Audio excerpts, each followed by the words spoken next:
He thought his bank was running smoothly, until he went undercover and found a terrified employee, trapped under a manager's control. Derek Lawson had spent his entire life working his way up in the banking industry. He wasn't born into wealth, he didn't have connections that smoothed his path. Everything he had, he built from the ground up, starting as a part-time teller in college, grinding through long hours, and dealing with impatient customers, while balancing coursework. He knew what it meant to work behind the counter, to clock in and out, and to worry about making ends meet. That's why, even after becoming the CEO of Ashford National Bank, he refused to sit in a corner office and make decisions based solely on reports and numbers. A spreadsheet didn't tell you what was really happening in your branches. The real story lived in the break rooms, in the quiet conversations between employees, in the exhausted sighs at the end of a long shift. So every few months, Derek went undercover. No suit, no title, no corporate entourage, just a man walking into his own banks as a regular customer. Most of the time, he found small issues, long wait times, an employee struggling with the software, a customer service rep who looked like they could use a break. But every now and then, he saw something that shook him. Tonight, he chose a small branch in Columbus, Ohio. It wasn't struggling according to the reports. Profits were steady, customer satisfaction scores were solid. On paper, it was just another ordinary location. But numbers didn't show you everything. Derek walked in, wearing a navy blue button-down, sleeves rolled up, and a pair of jeans. He looked like any other customer, stopping by after work. The bank had that early evening quiet, just a handful of customers finishing up transactions before heading home. The lighting was a little too fluorescent, the air conditioning a little too cold. Behind the counter, tellers handled deposits and withdrawals, with the efficiency of people who had done it 1,000 times before. A middle-aged man in front of him fumbled with his debit card, trying to explain something to the teller. The young woman behind the counter smiled politely, but there was tension behind her eyes. Derek glanced around. A manager in a stiff gray suit hovered near the back, watching the interactions closely. Something about his posture was off. Not just observant, controlling. But Derek didn't have time to analyze further, because that's when he heard it. A soft, muffled sound coming from the hallway to the left.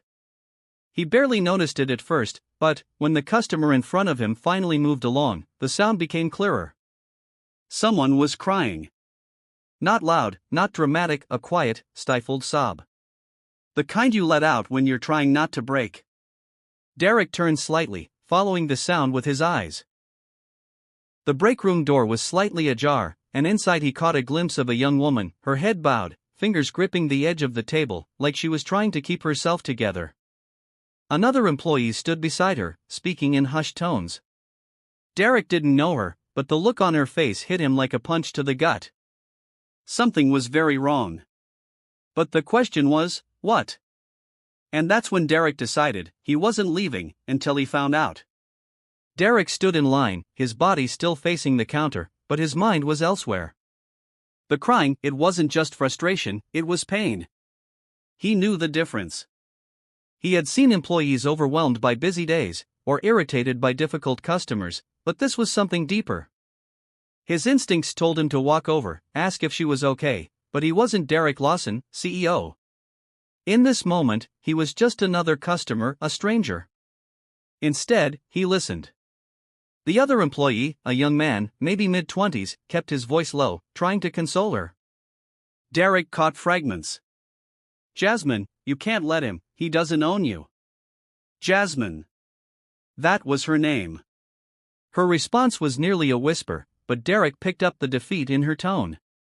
What choice do I have, she said. He's already made it clear. If I don't do what he says, I'm gone. Derek's jaw tightened. His first thought, a customer issue? Maybe someone had harassed her. Banks saw their fair share of entitled customers who thought they could talk down to tellers. But the way she said it, if I don't do what he says, that wasn't about a customer. That was about someone inside the bank. Before he could think further, the teller in front of him called out, "Sir, I can help you over here." Derek turned and walked up, offering a polite smile. The young man behind the counter, Kenny, according to his name tag, looked fresh out of college. How's your day going? Derek asked, keeping his voice light. Kenny hesitated just for a second. It was barely noticeable, but Derek caught it. It's been good, Kenny said, forcing a smile. How can I help you today? Derek pulled a deposit slip from his pocket, something he always carried when doing these undercover visits. Just need to make a deposit. Kenny took the slip and entered the account number into the system. But Derek could see it, the tension in his shoulders, the way his fingers hovered over the keyboard before typing. He was distracted, on edge.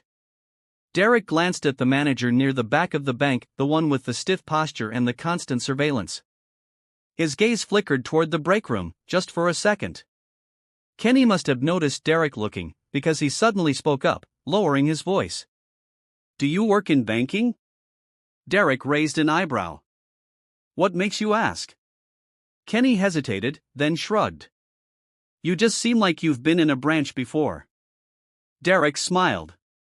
Yeah, I used to be a teller a long time ago. Something in Kenny's face shifted. A mix of relief and hesitation, like he wanted to say something but wasn't sure if he should. Derek gave him a moment, but Kenny glanced over his shoulder again, toward the manager, and just like that, the opportunity was gone. Kenny slid the receipt across the counter. Here you go, sir. Anything else I can help with? Derek took the receipt, but he wasn't done here. No, I'm good, he said, pocketing it. Then, lowering his voice, he added, but take care of yourself, Kenny. Kenny stiffened just for a second, but Derek saw it. He stepped away from the counter, heading toward the exit, but he had no intention of leaving. Instead, he stopped near the loan officer's desk and pretended to check his phone. From here, he had a perfect view of the break room. Jasmine had wiped her face and was sitting up straight now, but her hands still trembled in her lap. The young man beside her was speaking urgently, shaking his head, but she wasn't meeting his eyes. And then Derek saw it, the manager, Mr. Stiff Posture, walking toward them. His steps were slow, calculated, like a predator approaching prey. And as soon as Jasmine saw him, her entire body tensed. She hurriedly grabbed her phone, stuffing it into her pocket, and stood up, like she had been caught doing something wrong. The manager said something Derek couldn't hear, but whatever it was, Jasmine gave the smallest, almost imperceptible nod. Then she walked past him, head down, and made her way back to the teller stations. Derek wasn't sure what he had just witnessed, but one thing was clear, whatever was happening here, it wasn't good, and he wasn't walking away. Derek watched as Jasmine returned to her station, her movements stiff and mechanical. She forced a smile at the next customer, but it didn't reach her eyes. She was running on autopilot, just trying to get through the day. And the manager? He stayed near the break room door, arms crossed, watching. Derek knew this kind of dynamic. He had seen it before. A toxic workplace always had the same signs: employees who flinched when their supervisor walked by, conversations that stopped the moment a certain person entered the room, the unspoken tension in the air. Not loud, not obvious, but there, if you knew where to look. He had a decision to make. He could leave and handle this from a corporate level, investigating from a distance. That was the safe, professional way. Or he could get his answers now. Derek took a slow breath, adjusting his posture. If he wanted people to open up, he had to come at this the right way. He scanned the room, looking for an opening. Kenny was helping another customer. Jasmine was back at her station, avoiding eye contact with the manager. But the young man who had been in the break room with her, he was standing near the side counter, organizing a stack of deposit slips, his jaw tight. Derek walked over, keeping his voice casual. "Excuse me, do you have a pen?" The young man looked up, startled. "Oh, yeah. Of course." He grabbed one from the cup beside him and handed it over. Derek took it but didn't walk away. He glanced at the employee's name tag, Miles. "Hey, Miles," Derek said, lowering his voice. "I couldn't help but notice your friend seems upset." Miles's expression didn't change, but his grip on the stack of papers tightened. "She's fine." Derek tilted his head. "She doesn't look fine." Miles swallowed, eyes darting toward the manager, who was now near the back office, speaking with another employee. Then he exhaled, like he was trying to decide whether to trust Derek or not. "She's not fine," he admitted, voice barely above a whisper. Derek leaned in slightly. "Is it a customer issue?" Miles hesitated, and that pause told Derek everything. "No," Miles muttered. It's her personal business." That was a lie, not because Miles wanted to mislead him, but because he was afraid. Derek could see it in the way he kept his voice low, how his eyes kept flicking toward the manager. "How long has she been working here?" Derek asked, keeping his tone light, conversational. "A little over a year," Miles answered automatically. Then he tensed. "Why?" Derek shrugged. "Just wondering if she likes it here." Miles let out a humorless chuckle. "She doesn't. But she can't afford to leave." And there it was, the real problem. Jasmine wasn't just unhappy. She wasn't just stressed. She was trapped. Derek's gut tightened. He had seen situations like this before, where employees felt stuck, unable to walk away because of financial pressure, personal struggles, or worse, fear. And now, he had a feeling this wasn't just about a bad work environment. Something else was going on here. Something bigger. Before he could ask anything else, Miles stiffened. Derek didn't have to turn around to know why the manager was walking toward them. The air shifted, thick with something unspoken. Derek could feel the power dynamic in the room change in real time. "Everything okay over here?" the manager asked, voice smooth but firm. Miles immediately dropped his gaze, busying himself with the papers in front of him. "Yes, sir. Just helping a customer." Derek turned, finally facing the man up close. Mid-40s, crisp suit, sharp features, eyes that had seen too much and cared too little. This wasn't just a bad boss. This was someone who knew exactly how much control he had and enjoyed it. The name tag on his blazer read Ron Halverson. "Can I help you with something?" Halverson asked, tone polite but edged. Derek offered a casual smile. "Just getting a pen. Miles here was kind enough to help me out." Halverson didn't break eye contact. "Good." He clapped Miles on the shoulder, a little too firm. "Let's stay focused on work." Miles nodded quickly, eyes on the papers. "Yes, sir." Derek clenched his jaw but didn't react, not yet. He thanked Miles and stepped away, feeling Halverson's eyes on him the entire time. As he made his way toward the door, his mind was already made up.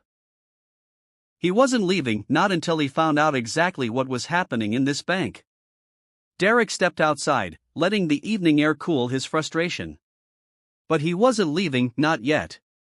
He walked toward his car, just far enough to make it look like he was done with his business, then leaned against the hood, pretending to check his phone.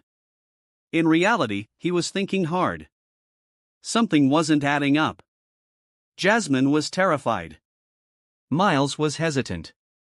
And Halverson, that man had the look of someone who thrived on control. Derek had dealt with plenty of bad managers before, but this was different. This was calculated. If he wanted real answers, he needed to talk to someone who wasn't afraid.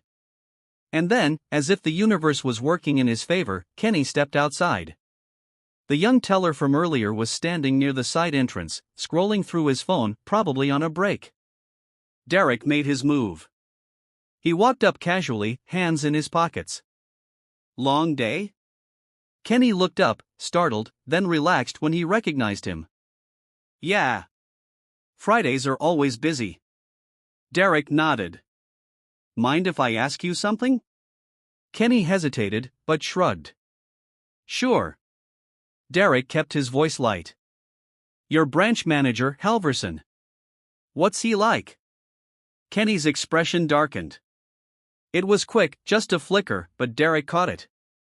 "He's strict," Kenny said carefully. "Likes things done a certain way." Derek tilted his head. "That normal for managers?"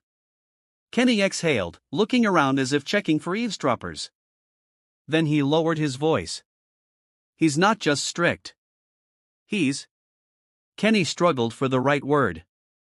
He pushes people hard. Especially Jasmine. Derek folded his arms. How so? Kenny hesitated again, like he was debating whether to say more. Then, in a voice barely above a whisper, he said something that made Derek's stomach turn. He makes her stay late. Alone. Derek's muscles tensed. She's the only one, he asked, keeping his voice even. Kenny nodded. Yeah. And he's always talking to her like she owes him something. I've seen it, man. The way she tenses up when he calls her into his office, it's not normal. Derek's grip tightened around his arm. He had seen this before, a manager who played power games with employees, singling out the vulnerable ones, making them feel like they had no choice but to obey. She ever say anything about it? Derek asked. Kenny shook his head. No. But she doesn't have to. We all see it. Derek let out a slow breath. Now, he wasn't just dealing with a toxic boss. He was dealing with a predator. And that changed everything. Thanks for telling me, Kenny, Derek said, patting him on the shoulder. You're a good guy. Kenny gave a half smile but still looked uneasy. Derek turned, glancing back at the building. Jasmine was still inside, still under Halverson's control. And now, Derek knew exactly what he needed to do. Derek wasn't waiting, not when he had seen this pattern before. He had climbed his way up through the banking world, and he knew how easy it was for a man in power to twist the system in his favor. The employees under Halverson's control weren't just uncomfortable, they were afraid. And Jasmine? She was at the center of it. Derek pushed open the glass doors and walked back inside. The bank was quieter now, fewer customers, fewer witnesses. But Halverson was still there, standing near the teller stations, scanning the room like he owned it. Derek's footsteps were steady as he crossed the lobby. He didn't stop at the counter. He didn't hesitate. He went straight for Jasmine. She was mid-conversation with a customer, her voice mechanical, her hands steady, but her eyes looked hollow. She saw Derek approach and tensed slightly, like she expected trouble. Excuse me, Derek said, just loud enough for the customer to hear. I need to speak with you for a moment.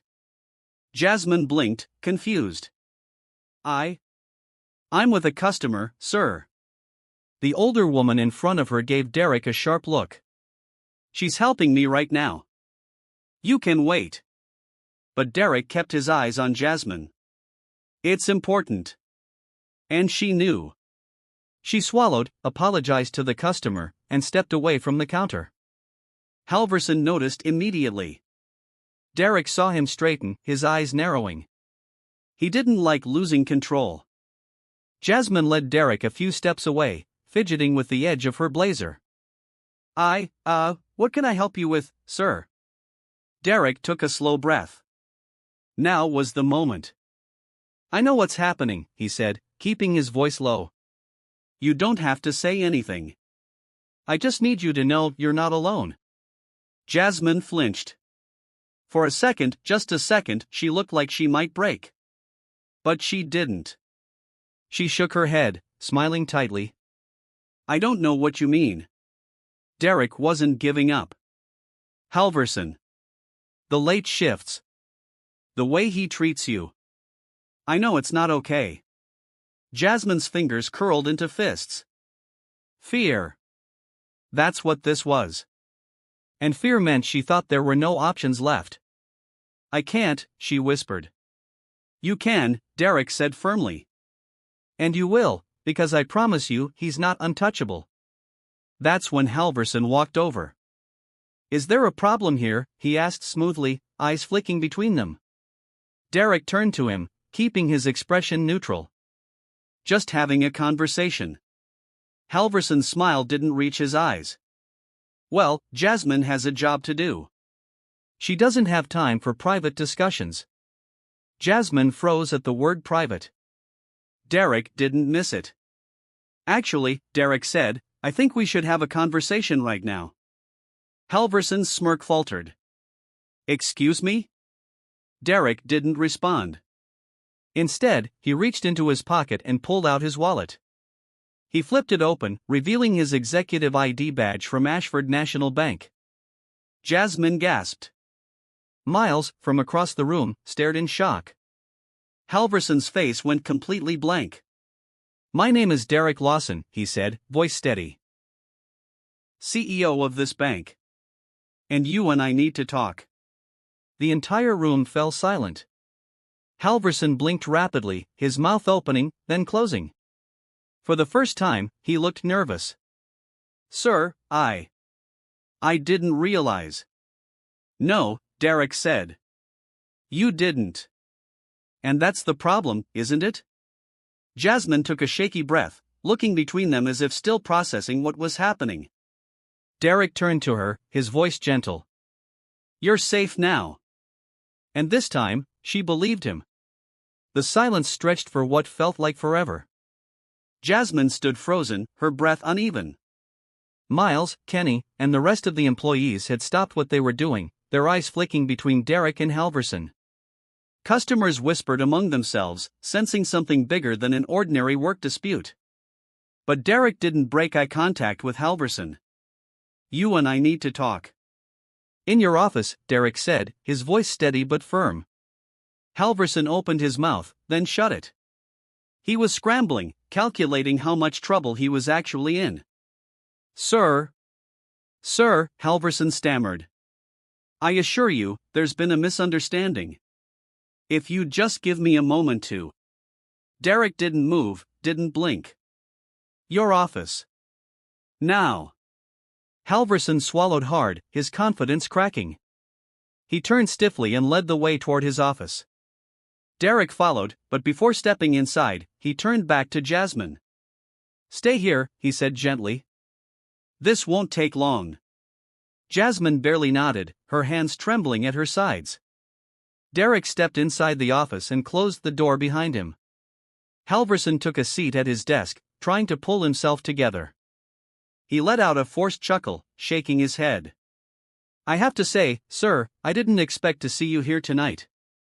A bit unusual for the CEO to visit a branch without notice." Derek leaned forward, resting his hands on the desk. "You know what else is unusual," he said, voice low. "A branch manager abusing his power to intimidate his employees." Halverson flinched. "I don't." "I know what you've been doing," Derek interrupted. "I know about the late-night shifts. I know about the way you treat Jasmine. And I know you think you can get away with it." Halverson's face paled. "Sir, I assure you, I have always conducted myself professionally. If there have been any misunderstandings, I..." "Save it," Derek snapped. He wasn't here for excuses. He reached into his pocket and pulled out his phone. With a single tap, he played back the recording. Jasmine's voice, raw and shaken, came through the speaker. "If I don't do what he says, I'm gone." Then Miles's hushed response, "Jasmine, you can't let him. He doesn't own you." The color drained from Halverson's face. "You should have known better," Derek said, his voice colder now. "You've been playing this game for a long time, haven't you? Preying on the employees who need this job the most. Making them feel trapped. But let me be very clear, you just ran out of time." Halverson's hands trembled. "Please, I can explain." Derek straightened. "No, you can't." He pulled out his phone again, this time dialing corporate HR. "You're done," Derek said simply. "You will never work in this industry again." Halverson sat there, frozen, as Derek stepped toward the door. His power was gone. And Derek? He wasn't done yet. When Derek walked out of the office, the tension in the lobby was thick. Jasmine, Miles, Kenny, everyone was waiting. Derek took a breath, then looked directly at Jasmine. "He's gone," he said softly. "You're safe." Her lips parted slightly, her breath catching. Disbelief. Relief. Then, for the first time that night, her shoulders relaxed. Miles let out a slow exhale. Kenny looked stunned. Other employees exchanged glances, as if they weren't sure whether to believe what they had just witnessed. But Derek knew this wasn't the end. He turned to the team.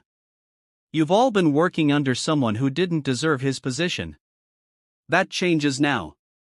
Jasmine wiped at her eyes, swallowing hard. "What happens next?" Derek gave her a small, reassuring smile. "You tell me." Jasmine stared at Derek, processing his words. "You tell me." For the first time in over a year, she felt something unfamiliar: control. She glanced at Miles, who was still in shock, and then at Kenny, who gave a small, hesitant nod. They were all waiting for her to speak. Jasmine took a shaky breath. I don't want anyone else to go through this. Not here. Not anywhere." Derek nodded. "And they won't." He turned to the rest of the employees. "From now on, this branch is under direct review. We'll be making changes, not just replacing Halverson, but making sure no one else like him gets this kind of power again." The room was quiet, but the weight of his words settled in. Then Miles spoke up. "Sir, I don't mean to overstep, but this isn't just about Halverson." Derek's gaze sharpened. "Go on." Miles hesitated, but then he took a step forward, his voice stronger now. "The way things work here, it's not just one bad manager. The pressure, the way we're treated, the fear of speaking up, it's bigger than just this branch." Kenny nodded in agreement. "A lot of us feel like we have no choice but to put up with it. Because the second we complain, we're out of a job." Jasmine looked down, guilt flickering across her face. "I wanted to leave so many times," she admitted. "But I couldn't afford to. And I thought, maybe this was normal." Derek's jaw tightened.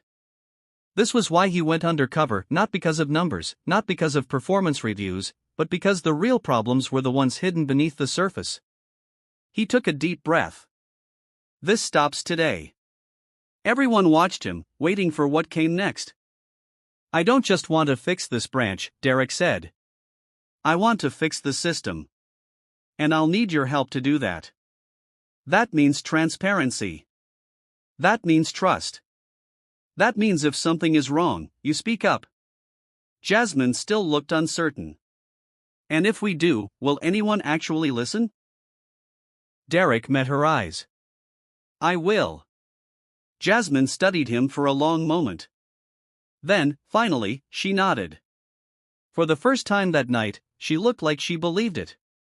An hour later, Derek sat in his car, watching the employees slowly lock up for the night. Jasmine walked out with Miles and Kenny, the three of them talking quietly. They looked lighter, like the weight of the last year had finally started to lift. Derek exhaled, running a hand over his face. This had been one branch. One manager. In one location. But how many more were out there? How many employees, just like Jasmine, were afraid to speak up? How many times had he looked at a spreadsheet and thought everything was fine, when it wasn't? Being a leader wasn't just about profit margins or efficiency. It was about people. And tonight, he had been reminded of exactly why he did this job. Too often, people in power look the other way. They see employees as numbers, not human beings. But leadership isn't about control. It's about responsibility. If you ever feel trapped in a situation where someone is abusing their power, speak up. And if you see someone else struggling, don't stay silent. Because sometimes, all it takes is one person to break the cycle. And if this story resonated with you, share it. You never know who might need to hear it.